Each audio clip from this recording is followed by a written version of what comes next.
The genesis of Deftone was rooted in Sacramento, California.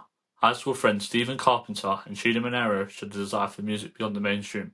Their early jams laid the groundwork for something unique. Soon, Abe Cunningham joined on drums. His powerful and intricate rhythms became a key part of their sound. Shishong Sheng added his distinctive bass lines, providing both depth and melody. In cramped garages, Deftones tirelessly worked on their music. They sought a sound that was yet heavy, yet also had moments of beauty. This experimentation shaped their signature style. Later, Frank Delgard expanded their sonic palette with the initiative use of turntables. This further set them apart from other bands.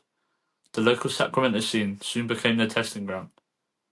Their intense live shows and unique sound began to create a buzz.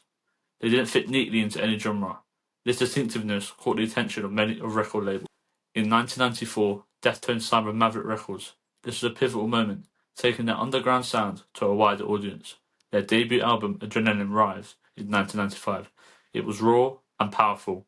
Songs like Seven Worlds and Bored showcased their heavy sounds and Sheena's intense vocals.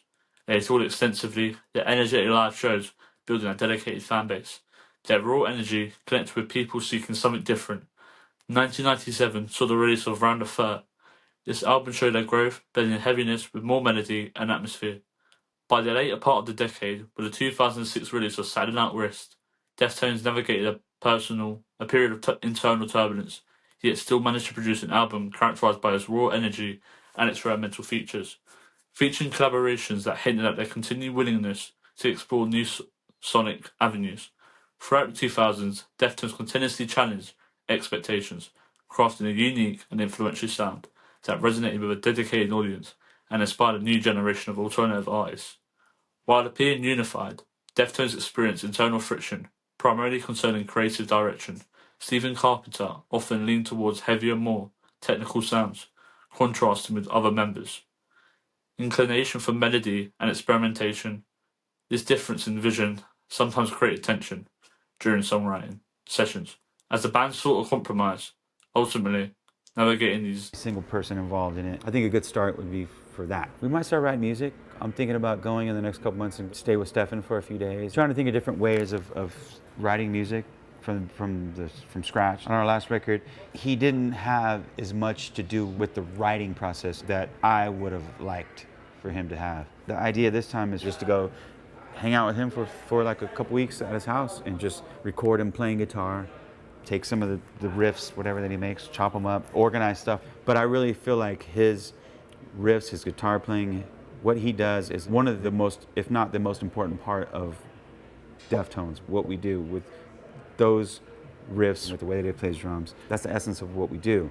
And I just want to bring that to the forefront. We're all in our 40s now, so like everybody has their own life and their own thing.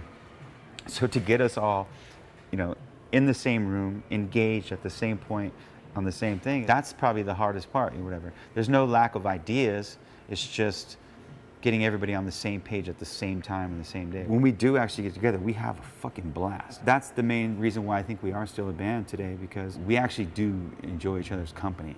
As much as Stefan and I, or Abe and Stefan, or me and Chi used to be, or anybody, whatever, we always have conflict in a way, but like a healthy conflict where like everybody speaks up. No one ever just goes along with whatever is going along. And also at the time when Deftones were kind of gaining that popularity at the time, they were being labelled with other bands such as Korn, which were very, very high up in the rock like genre at the time. So as a band, they were trying to fight with being classed as someone that they didn't want to be classed at the time. And this then led to a surge in like the new metal genre. But at the time, Chino, which I'm about to show you in a clip, he says, what's the point of calling it new metal when it's going to be old in a couple of years? But really, Deftones were with Limp Bizkit, and then the addition of Linkin Park in the next couple of years, they were able to create their own image for the bands and put this music that some people found a bit obnoxious, a bit loud, a bit different to your Elvis Presley's. It was just a time where the Deftones broke through and changed that stereotype and just ultimately made a different type of music to what the people at the time were not used to. Landscape. And now is the time, if I was to give you three, sorry, my mind is elsewhere today, and an album.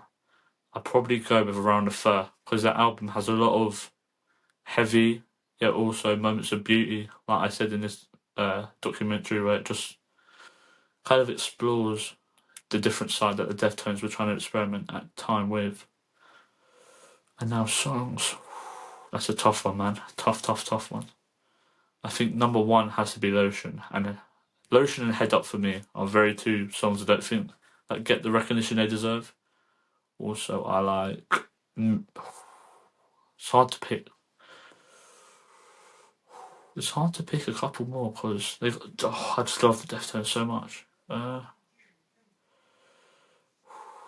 Career would be number three because I really like the way the guitar sounds in that. And also, sticking with the guitar vibe, I'd have to pick Swerve City because just the